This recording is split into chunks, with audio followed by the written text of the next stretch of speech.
अस्सलाम वालेकुम स्टूडेंट्स।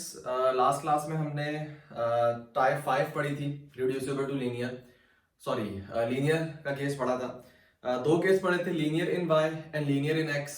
कि अगर वाई ऐसी डिफरेंशियल इक्वेशन है जिसमें वाई डिपेंडेंट वेरिएबल है और अगर वो लीनियर हो, या अगर ऐसी डिफरेंशियल इक्वेशन है जिसमें एक्स डिपेंडेंट है और वो डिफरेंशियल इक्वेशन लीनियर हो, तो कैसे उसको सॉल्व करेंगे। टाइप 6 है। अब कोई डिफरेंशियल इक्वेशन अगर शुरू की 5 मेथड से सॉल्व नहीं हो रही, तो फिर हम क्या करेंगे, हम देखेंगे क्या वो टाइप 6 से सॉल्व हो रही है। टाइप 6 क्या है कि हम कोशिश करेंगे उसको कि वो अगर लीनियर नहीं है तो हम किसी तरह रिड्यूस करेंगे उसको लीनियर की फॉर्म में, और जब वो लीनियर की फॉर्म में रिड्यूस हो जाएगी उसके बाद हम लीनियर वाला मेथड लगाएंगे और आसानी से सॉल्व हो जाएगी। तो टाइप 6 क्या है? Reducible to linear. अब नॉर्मली जब रिड्यूसिबल टू लीनियर की बात की जाती है तो यहाँ पे स्टूडेंट टीचर्स पढ़ाते हैं बर्नौली इक्वेशन। ठीक है, तो यहाँ पे बता दूं कि बिल्कुल रिड्यूसिबल टू लीनियर में बर्नौली ही पढ़ाई जाती है, लेकिन बर्नौली से भी एक अपर कैटेगरी है जिसका एक स्पेशल केस है जिसको आप बर्नौली बोल रहे होते हो। ठीक है, उसको जरा हम देख लेते हैं वो क्या है। ये कोई इतना फर्क नहीं है इसके अंदर, मैंने बताया स्पेशल केस है ना, लेकिन आपको मैं ऐसी भी एग्जाम्पल करवाऊंगा जो कि बर्नौली वाले में जनरल फॉर्म में नहीं होगी, दूसरी में होगी, तो हम उसको उससे सॉल्व करेंगे। और कुछ ऐसी होंगी जो बर्नौली की फॉर्म में होंगी, तो हम फिर उसको उसी से सॉल्व कर लेंगे। तो जरा मैं जनरल फॉर्म आप लोगों को बता देता हूं और ये भी बता दूंगा कि लीनियर क्यों नहीं है। ये फॉर्म ये है कि आपके पास लिखा हुआ होगा एफ ऑफ वाई का derivative D Y upon D X plus F of Y P equal to Q. अब अगर आप देखो यहां पे तो डेफिनेटली ये एक लीनियर नहीं है, क्योंकि देखो यहां पे प्रोडक्ट टर्म आ गई है, तो मसला हल कि लीनियर नहीं है ये। ठीक है, अब आप इसको रिड्यूस करोगे लीनियर की फॉर्म में, तो जो डिफरेंशियल इक्वेशन आपको इस फॉर्म में नजर आएगी उस डिफरेंशियल इक्वेशन को आप आसानी से रिड्यूस कर सकते हो लीनियर फॉर्म में। मैं एग्जांपल दूंगा तब आपको बात मजीद क्लियर हो जाएगी कि लीनियर फॉर्म में आपने इसको किस तरीके से कन्वर्ट करना होगा। तो पहले मैं इसकी एग्जांपल आप लोगों को करवाता हूं, उसके बाद फिर हम बर्नौली पे आ जाएंगे जो कि एक बहुत ही मशहूर केस है रिड्यूसिबल टू लीनियर का। रिड्यूसिबल लीनियर के जितने भी क्वेश्चन होते हैं वो मेजॉरिटी आप समझ लो 90% वही चल रहे होते हैं जो बर्नौली से आप सॉल्व करते हो। पहले मैं आप लोगों को इसकी एग्जांपल देता हूं, बताता हूं किस तरीके से आप सॉल्व करोगे, फिर हम बर्नौली पे आ जाएंगे। एग्जांपल हम डिस्कस करते हैं। एग्जांपल क्या है भाई? अच्छा, ये अभी y डिपेंडेंट है, सेम आप इसको x में डिपेंडेंट करके भी सॉल्व कर सकते हो। मतलब यहां पे अगर ऊपर आप x लिखना चाह रहे हो तो ये हो जाएगी dx अपॉन dy, यहां पे हो जाएगा f ऑफ प्राइम x, यहां पे हो जाएगा f ऑफ x, यहां पे p, यहां पे q। वेयर यहां पे p और q फंक्शन ऑफ x है ना, अगर आप इस डिफरेंशियल इक्वेशन में देखो p और q यहां पे फंक्शन ऑफ x है। मैं इसको इस तरह लिख देता हूं ताकि मजीद बात क्लियर हो जाए। यहां पे जो p और q है ये फंक्शन ऑफ x है, और f of y obviously function of y है और उसका डेरिवेटिव लिखा हुआ है। तो अगर इसी डिफरेंशियल इक्वेशन में आप x को डिपेंडेंट कह दो तो मैंने बताया वेरिएबल का फर्क होगा। यहां पे f ऑफ प्राइम y था, उसमें हो जाएगा f ऑफ प्राइम x, यहां पे f ऑफ y था, उसमें हो जाएगा f ऑफ x, और उसमें p और q दोनों क्या हो जाएंगे, फंक्शन ऑफ y बन जाएंगे। तो कोई फर्क नहीं है। लीनियर के अंदर मैंने आप लोगों को बताया था कि लीनियर इन x हो या लीनियर इन y हो, मेथड सबका सेम ही रहता है। वेरिएबल का फर्क है वो आप लोग आसानी से कर सकते हैं। 12। तो एग्जांपल डिस्कस करते हैं। आपके पास एक डिफरेंशियल इक्वेशन है dy upon dx minus tangent y divided by 1 plus x equal to 1 plus x e की पावर x sec y। अब सबसे पहले आपकी कोशिश होनी चाहिए कि आप इसको जनरल फॉर्म में कन्वर्ट करो। जब कन्वर्ट करोगे जनरल फॉर्म में उसके बाद ही आप इसको सॉल्व करोगे। तो जनरल फॉर्म में कन्वर्ट करने का तरीका क्या, अगर आप गौर से देखो राइट हैंड साइड पे जस्ट q लिखा हुआ है, और q क्या है, फंक्शन ऑफ x, मतलब वहां पे सिर्फ x की एक्सप्रेशन, x की टर्म होनी चाहिए, y नहीं होना चाहिए। ठीक है, जबकि यहां पे राइट हैंड साइड पे देखो y की टर्म आपको नजर आ रही है। तो आप क्या करो, पूरी डिफरेंशियल इक्वेशन को ये जो sec y लिखा हुआ है ना, इससे डिवाइड कर दो। तो पूरी डिफरेंशियल इक्वेशन को डिवाइड करेंगे sec y से, तो इधर भी sec y आ जाएगा dy अपॉन dx। अच्छा, यहां पे टेंजेंट y के नीचे भी sec y आ जाएगा। मैं 1 अपॉन 1 प्लस x को साइड पे कर देता हूं, और जब इसको sec y से डिवाइड करोगे तो जस्ट 1 प्लस x e की पावर x बच जाएगा। ठीक है, अच्छा जी। उसके बाद अब आप इसको देखो तो अब ये जनरल फॉर्म में कन्वर्ट हो गया। थोड़ा सा और करना पड़ेगा आपको, थोड़ा सिंप्लीफाई कर लेते हो ताकि आप लोगों को मजीद नजर आ जाए। 1/sec क्या होता है, कॉस के बराबर, और टेंजेंट अपॉन सेक, टेंजेंट होता है साइन अपॉन कॉस, सेक होता है 1/cos। तो कॉस से कॉस कैंसिल हो जाएगा, जस्ट क्या बच जाएगा, साइन। तो अब अगर आप ऑब्जर्व करोगे जनरल फॉर्म में कन्वर्ट हो गया है। कैसे, फंक्शन ऑफ एक्स इस जगह पे भी मौजूद है, इस जगह पे मौजूद है। यहां पे जो फंक्शन मौजूद है साइन वाई, उसका डेरिवेटिव कॉस यहां पे मौजूद है। मसला आपका हल। अब इस फॉर्म में जब ये कन्वर्ट हो गया, अब आप इसको सॉल्व करना स्टार्ट करोगे। सॉल्व किस तरीके से करेंगे, ये जो फंक्शन ऑफ वाई है ना, इसको आप लेट कर लोगे यहां पे, लेट वी हम कर लेते हैं, v equal to sine Y. आपने साइन वाई को लेट कर लिया v के बराबर। अब देखो डिपेंडेंट वेरिएबल आप अपना चेंज कर रहे हो, डिपेंडेंट वेरिएबल y था, आपने इसको लेट कर लिया v के बराबर। तो अब आपकी पूरी डिफरेंशियल इक्वेशन में डिपेंडेंट वेरिएबल क्या होना चाहिए, v होना चाहिए। तो अब आप इसको डिफरेंशिएट करो with respect to x। Sine y का डेरिवेटिव क्या होगा, cos y, और फिर y का डेरिवेटिव क्या होगा, dy अपॉन dx। तो ये डिफरेंशियल इक्वेशन में cos y dy upon dx है ना, इसकी जगह आप क्या लिख दोगे, dv अपॉन dx। और जो साइन y है इसकी जगह आप क्या लिख दोगे, v। अच्छा, मैं आमतौर पे y और v को ना कंफ्यूज कर देता हूँ, तो ये मिस्टेक शायद मेरे बोलने में हो जाए, लेकिन आप लोग समझ जाना कि साइन y की जगह v लिख दोगे और cos y dy upon dx की जगह dv अपॉन dx आप रख दोगे। ठीक है, इसको नाम दे दो ताकि रेफरेंस देने में आसानी हो। इक्वेशन नंबर 1 को इंप्लाइज दैट कि ये पूरी टर्म की जगह आप क्या लिखोगे, dv अपॉन dx। अच्छा जी, उसके बाद माइनस साइन y की जगह आप क्या लिखोगे, v। 1 अपॉन 1 प्लस x अपनी जगह पे मौजूद है, और ये भी अपनी जगह पे मौजूद है। अब अगर आप ऑब्जर्व करो तो ये लीनियर बन गई है, लीनियर इन v। डिपेंडेंट वेरिएबल यहां पे क्या है, v है। तो अगर आप v के रेस्पेक्ट से देखो तो एक लीनियर डिफरेंशियल इक्वेशन है। क्यों, क्योंकि इसमें कोई डिपेंडेंट वेरिएबल और डेरिवेटिव का कोई प्रोडक्ट नहीं है, दोनों की डिग्री 1 है। अच्छा, कोई ट्रांसीडेंटल फंक्शन नहीं है, दैट्स इट। ये जो आपकी डिफरेंशियल इक्वेशन है ये कन्वर्ट हो गया लीनियर इन v के अंदर। अब आप इस पे वही मेथड अप्लाई करोगे जो आपने लीनियर में अप्लाई किया था।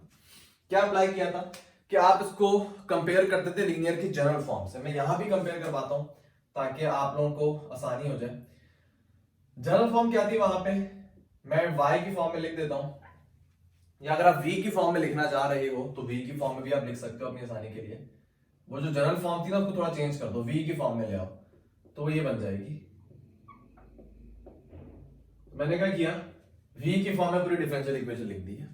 ठीक है, ताकि आपको कंपेयर करने में आसानी हो। वहां पे मैंने y की फॉर्म में बताई थी, मैंने v की फॉर्म में लिख दी। आपको यहाँ पे क्या चाहिए होता था, आपको p चाहिए होता था ना, फिर आप p से इंटीग्रेटिंग फैक्टर फाइंड करते थे। तो p क्या होता है, जो v के साथ लिखा हुआ है, और साइन भी आप उसमें इंक्लूड करते हो। यहाँ पे पॉजिटिव, यहाँ पे नेगेटिव है, तो साइन भी आप p का इंक्लूड करोगे। तो यहाँ पे देखो v के साथ क्या लिखा हुआ है, 1 अपॉन 1 प्लस एक्स और -1। तो सिंपल p ऑफ x यहाँ पे क्या हो जाएगा, -1 अपॉन 1 प्लस एक्स। जैसे आपके पास p आ जाए, अब आपके लिए इंटीग्रेटिंग फैक्टर निकालना मुश्किल नहीं है। इंटीग्रेटिंग फैक्टर क्या होता है, एक्सपोनेंट p dx। पुट करो यहाँ पे, p है, माइनस को मैं बाहर निकाल देता हूं, 1 प्लस एक्स dx। इस पे आप इंटीग्रल का बहुत ही बेसिक फॉर्मूला ln वाला जो अप्लाई करो, डिनोमिनेटर का डेरिवेटिव न्यूमरेटर के अंदर मौजूद है। तो ये क्या हो जाएगा, माइनस इसका इंटीग्रल हो जाएगा ln 1 प्लस एक्स। अब वही काम करोगे, -1 को आप ऊपर ले जाओगे, e से ln कैंसिल हो जाएगा, और इंटीग्रेटिंग फैक्टर आ जाएगा 1 अपॉन 1 प्लस एक्स। आपने क्या करना है, इस इक्वेशन को आप बोल दोगे 2, जो जनरल फॉर्म में आपने कन्वर्ट की थी, जो लीनियर फॉर्म में कन्वर्ट हुई थी, उसको आपने बोल दिया 2। ये जो इंटीग्रेटिंग फैक्टर आया, इस फैक्टर को आपने मल्टीप्लाई कर देना पूरी इक्वेशन नंबर 2 से। इक्वेशन नंबर 2 को इससे मल्टीप्लाई करना है, सही। तो आप लिखो multiply equation 2 by integrating factor. Equation number 2 जो लीनियर फॉर्म में आपने कन्वर्ट की थी, उसको आपने मल्टीप्लाई करना है किससे, इंटीग्रेटिंग फैक्टर से। तो मल्टीप्लाई करते हैं, इस वाली इक्वेशन को आप मल्टीप्लाई करो 1/1 प्लस एक्स है, तो इधर भी आ जाएगा 1/1 प्लस एक्स dv/dx। अच्छा, इधर भी मल्टीप्लाई करो तो ये स्क्वायर हो जाएगा नीचे 1 प्लस एक्स का होल स्क्वायर, और जब 1 प्लस एक्स को डिवाइड करोगे 1 प्लस एक्स से, ये कैंसिल हो जाएगा, जस्ट क्या मौजूद होगा e की पावर x। उसके बाद मैंने आप लोगों को लीनियर के अंदर क्या बताया था, अगर आपने यहां तक सारा प्रोसेस ठीक किया है तो आप पूरी लेफ्ट हैंड साइड को सिंप्लीफाइड फॉर्म में लिख सकते हो। कैसे कि डिपेंडेंट वेरिएबल क्या है v, आप v लिखो, multiply integrating factor. Integrating factor क्या था 1/1 प्लस एक्स, इसको आप बंद कर दोगे डिफरेंशियल ऑपरेटर में। अगर आपने वर्किंग सही की है तो ये पूरी चीज जो है ये इसके बराबर हो जाएगी, और आपने करके भी देखना है। अगर आप यहाँ पे करोगे तो आप ऑब्जर्व करोगे कि लेफ्ट हैंड साइड पूरी इसके बराबर है, चेक करके देख लेना आप लोग। और राइट हैंड साइड पे क्या मौजूद है, e की पावर x मौजूद है। अब इंटीग्रेटिंग फैक्टर का मकसद ही ये था कि वो डिफरेंशियल इक्वेशन को इजी करे।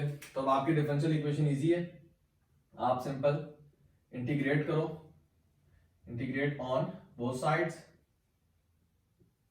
विद रिस्पेक्ट टू x, आप इंटीग्रेट करो, यहाँ पे डिफरेंशियल ऑपरेटर हट जाएगा, v/1 प्लस x बच जाएगा, e की पावर x।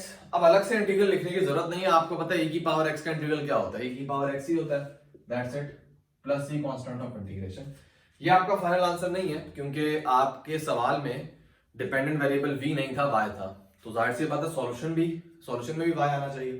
तो आपने v यहाँ पे क्या लेट किया था, sin y, आप पुट कर दो यहाँ पे, तो v की जगह आप पुट कर दो sin y divided by 1 plus x equal to e की power x plus c constant of integration. अगर मजीद सिंपलीफाई करना चाहते हो 1 प्लस x को तो लेके जा सकते हो आप लोग, ये 1 प्लस x e के साथ भी मल्टीप्लाई हो जाएगा और ये कांस्टेंट के साथ भी मल्टीप्लाई हो जाएगा, तो ये फाइनल आपके पास इस डिफरेंशियल इक्वेशन का सॉल्यूशन आ जाएगा। तो आपने ऑब्जर्व किया कि ये इस जनरल फॉर्म में थी, इस इक्वेशन को जनरल फॉर्म में कन्वर्ट करने के बाद ये पूरा प्रोसेस होता है। सिर्फ करना क्या होता है, इसमें जो वो फंक्शन था ना उसको आपने किसी v के बराबर लेट करना है, बिल्कुल सिंपल करोगे आपके पास लीनियर का केस बन जाएगा। उसके बाद टाइप 5 में जो आप लोगों को मैंने बताया था वही काम इसके अंदर करना है, और एंड पे आपने v की जगह पे जो वैल्यू लेट की थी वो आप पुट कर दो। ठीक है बच्चों, उसके बाद एक और एग्जांपल आप लोगों को मैंने दे दी है ताकि आप लोगों को मजीद ये मेथड जो है वो क्लियर हो जाए।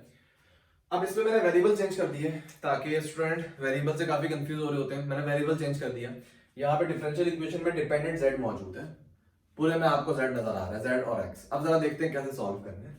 थोड़ा देखो सिंप्लीफाई कर लेते हैं, अभी कोई पिक्चर क्लियर नहीं है, कोई जनरल फॉर्म नहीं है, ना लीनियर का केस है ना रिड्यूसिबल टू लीनियर का लग रहा है। थोड़ा सिंप्लीफाई करते हैं, उसके बाद देखते हैं कि क्या करना है यहाँ पे। तो सिंप्लीफाई किस तरीके से करोगे, जो एक्सपोनेंशियल फंक्शन मौजूद है इसको मल्टीप्लाई करवाओ, इस पूरे फंक्शन को इससे मल्टीप्लाई करवाओगे, x में x ऐड होगा 2x हो जाएगा, इसको जब इससे मल्टीप्लाई करोगे माइनस z खत्म हो जाएगा, जस्ट e की पावर x बच जाएगी।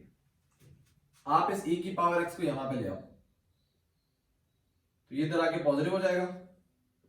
अच्छा, इसको आप तोड़ सकते हो, इसको आप लिखो e की पावर 2x मल्टीप्लाई e की पावर माइनस z, लिख सकते हैं। ये रूल आपने पढ़ा है, बेसिस से में पावर ऐड होती है, तो यहाँ पे ऐड हो रही थी, मैंने इनको तोड़ दिया।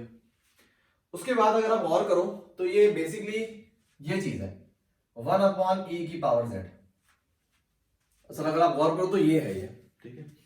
अब अगर आप गौर करो जो आपकी डिफरेंशियल इक्वेशन होती है उसमें मैंने क्या बताया है कि राइट हैंड साइड पे फंक्शन ऑफ x होना चाहिए, कोई y की टर्म है उसको आप हटाते हो, तो यहाँ पे देखो y मतलब डिपेंडेंट वेरिएबल की टर्म है अगर कोई, तो यहाँ पे डिपेंडेंट वेरिएबल z है, तो राइट हैंड साइड पे आपको z नहीं चाहिए, z को आपने हटाना है।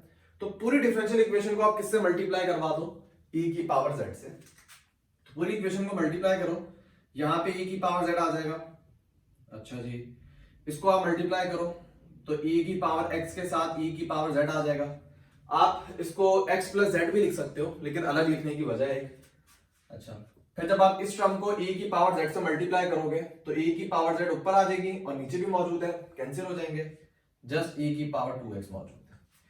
अब अगर आप इसको देखो तो ये कन्वर्ट हो गया इस फॉर्म में, कैसे, राइट हैंड साइड पे फंक्शन ऑफ x है, इधर भी फंक्शन ऑफ x है, इधर फंक्शन ऑफ x के साथ फंक्शन ऑफ z है, मतलब डिपेंडेंट वेरिएबल है। जैसे यहाँ पे f ऑफ y था ना, यहाँ पे डिपेंडेंट क्या f ऑफ z, z की फॉर्म में, और इसका डेरिवेटिव यहाँ पे मौजूद है। जैसे इधर इसका डेरिवेटिव यहां पे होता था, सेम वही कॉन्सेप्ट है, e की पावर z का डेरिवेटिव क्या होगा, e की पावर z ही होगा। ठीक है, तो जो यहां पे मौजूद था एग्जैक्ट वो चीज यहां पे मौजूद है। तो अब आपकी जो इक्वेशन है वो इस फॉर्म में कन्वर्ट होगी है। अब आप क्या करो, जो प्रोसेस मैंने आप लोगों को बताया था वो काम करना स्टार्ट कर दो। क्या प्रोसेस था, क्या आपने सिंपल लेट करना होता है। तो यहां पे आप लिखो let v equal to e की पावर z। उसके बाद इसको डिफरेंशिएट कर दो। v को डिफरेंशिएट करना है, इंडिपेंडेंट वेरिएबल क्या है x, तो e की पावर z का डेरिवेटिव क्या होगा, e की पावर z, और फिर z का डेरिवेटिव क्या होगा, dz अपॉन dx। ये विद रिस्पेक्ट टू इंपॉर्टेंट होते हैं ना, e की पावर z को अगर विद रिस्पेक्ट टू z करते तो वो e की पावर z ही होता, लेकिन हमने e की पावर z को डिफरेंशिएट किया विद रिस्पेक्ट टू x, तो फिर पावर का डेरिवेटिव जो है वो dz अपॉन dx हो जाएगा। विद रिस्पेक्ट टू बड़ी इंपॉर्टेंट चीज होती है 12। तो e की power z dz upon dx, इस पूरी चीज की जगह आप क्या लिख दोगे, dv अपॉन dx, और यहां पे e की पावर z की जगह आप लिख दोगे v। तो अब आपकी डिफरेंशियल इक्वेशन क्या हो जाएगी, उसको हम नाम दे देते हैं। तो जो डिफरेंशियल इक्वेशन 1 है वो रिड्यूस होके हो जाएगी dv upon dx plus e की power x v equal to e की पावर 2x। अब आप इसको देखो तो ये बिल्कुल लीनियर बन गई है, लीनियर इन v। सिंपल केस है, बिल्कुल कुछ भी नहीं करना आपको। यहां पे कंपेयर करवाओगे जनरल फॉर्म से, जनरल फॉर्म में v के अंदर ही लिखता हूं, p of x v equal to q of x। तो अगर आप कंपेयर करो एग्जैक्ट बिल्कुल वही है। तो यहां से आप ऑब्जर्व करोगे कि p की वैल्यू क्या आ रही है, p की वैल्यू आ रही है e की पावर x। ठीक है, e की पावर x आ गई। अब वो वक्त आ गया जब आप निकालोगे इंटीग्रेटिंग फैक्टर। इंटीग्रेटिंग फैक्टर का फॉर्मूला है e integral p of x dx। अच्छा जी, p ऑफ x यहां पे क्या है, e की पावर x ही है dx, और आप लोगों को पता है कि e की पावर x का इंटीग्रल क्या होता है, e की पावर x ही होता है। तो यहां पे e की पावर x ही आंसर आ जाएगा।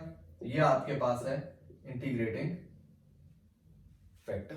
क्या किया आपने, ये जो e की पावर x है इसका इंटीग्रल क्या होगा, e की पावर x। तो पावर में क्या आ गया, e की पावर x, और नीचे जो है वो e अपने जगह पे मौजूद है।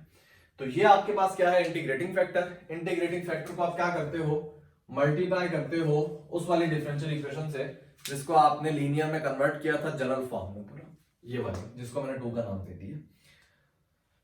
तो आप लिखो multiply equation 2 by integrating factor.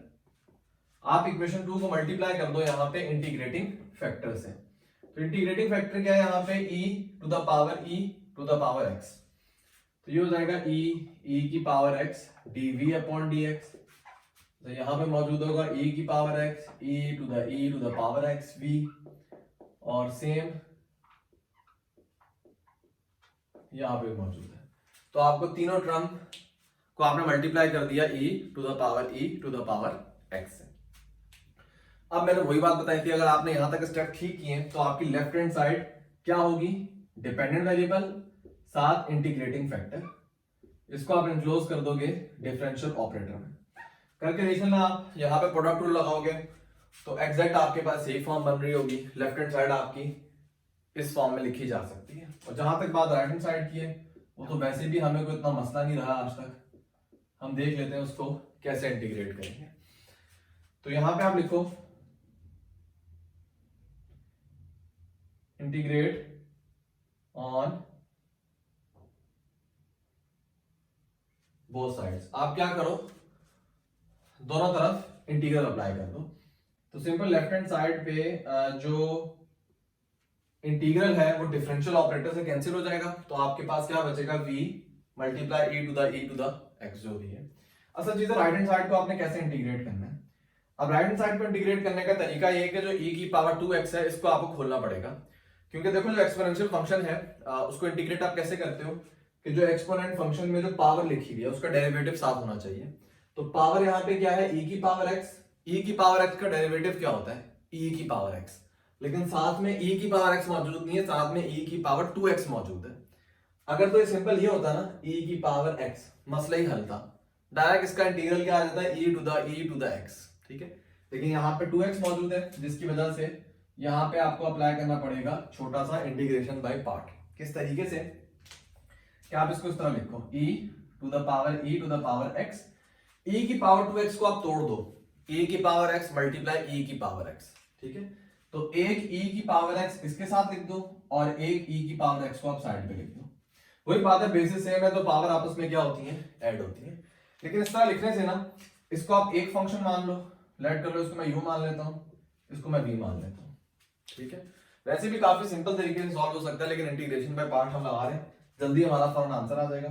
तो राइट हैंड साइड जो है इसको तो एज इट इज रहने दो, सॉरी लेफ्ट हैंड साइड, इसमें फॉर्मूला लगाओ। तो फॉर्मूला क्या था, u, एक काम करते हैं हम इसको v लेते हैं, क्योंकि v को आप इंटीग्रेट करते हो ना, तो इसको आप लो v। ये साथ लिखने की वजह ये है कि जब आप इसको इंटीग्रेट करोगे ना तो पावर का डेरिवेटिव साथ होगा, तो इस वाली चीज को आप क्या लोगे v, और जो साथ लिखा हुआ इसको आप क्या लोगे u, u को आप डिफरेंशिएट करते हो। तो इंटीग्रेशन बाय पार्ट का फॉर्मूला है u इंटीग्रल v dx। जब आप v का इंटीग्रल लोगे तो e to the power x आ जाएगा, क्योंकि बहुत इजी तरीका है ना, पावर का डेरिवेटिव साथ मौजूद है तो डायरेक्ट जो फंक्शन था एक्सपोनेंशियल का वो एज इट इज मौजूद होगा। फिर इंटीग्रेशन बाय पार्ट का formula minus integral du upon dx, इसका जब डेरिवेटिव लोगे तो e की पावर x ही आएगा। फिर होता है इंटीग्रल v dx, अगेन जब आप इस v का इंटीग्रल लोगे तो आपके पास क्या आएगा, e to the power x। उसके बाद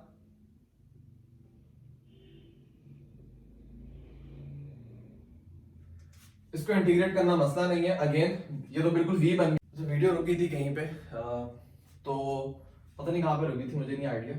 ये इसको मैंने v लिया था, इसको u लिया था, और इस पे इंटीग्रेशन बाय पार्ट का फॉर्मूला लगा दिया, इस वाले इंटीग्रल को सॉल्व किया तो ये वाली टर्म आ गई है।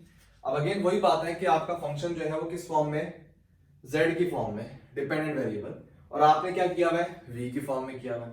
तो v की जगह आप क्या पुट कर दो, e की पावर z, तो ये हो जाएगा e की power z e to the power x।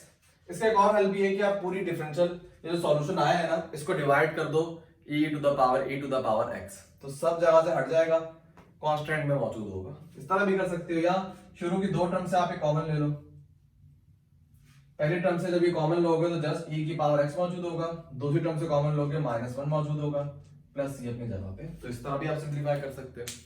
बहरहाल सिंप्लीफिकेशन का कोई आपको नहीं कहेगा, इतनी डिफरेंशियल इक्वेशन जो है ये रिक्वायर्ड थी, इसका आपने सॉल्यूशन मालूम कर लिया। तो मैंने आपको दो एग्जांपल देके डिटेल से बता दिया कि रिड्यूसिबल टू लीनियर में किस तरह आप सॉल्व करते हो डिफरेंशियल इक्वेशन को। अब जो केस है बर्नौली का, उसको भी जरा हम देख लेते हैं।